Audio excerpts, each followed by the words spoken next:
So it's with immense pride and satisfaction that I welcome you all here today to celebrate the launch of Flotilla 2025. And as we all know, this is the central piece to the Testing the Waters project. So this initiative is more than an art installation, even though the art installations are beautiful. So it's a living conversation between our community, our environment and our shared future. Westport Tidy Towns has always stood for collaboration, care and creativity, and today we see these values come to life in the river with this art installation, which William has done an absolutely fantastic job on. It was great working with you, William.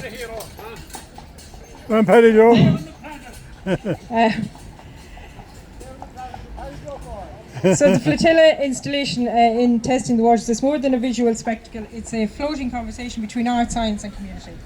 As we've already said, they're not just decorative, they're symbolic. They represent the fragile balance of our ecosystem, the flow of knowledge between generations and the collective journey that we're on as we respond to climate change and biodiversity loss. And our thinking, I suppose, in placing the art in the river was to invite us to look more closely at the water itself, not just as a nice, clean, scenic feature, but as a living system that reflects our choices and values. So since the project began, and this weekend and next weekend, we've had lots of community members engaging in citizen science, really educational talks and heritage walks, all designed to deepen our understanding and strengthening our resolve. And that was the whole outcome that we had of the project, was to get people talking, to get people wondering what is the best thing that we can do for the river.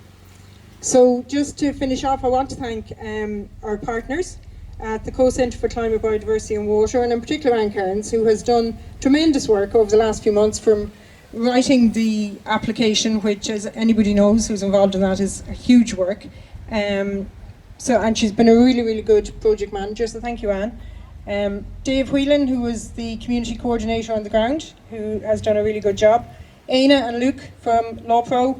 The whole project team, Lindsay, and all the others who were involved in the background, and William the artist, of course, and Research Ireland Discover Programme for funding it, because without the funding we'd be still talking.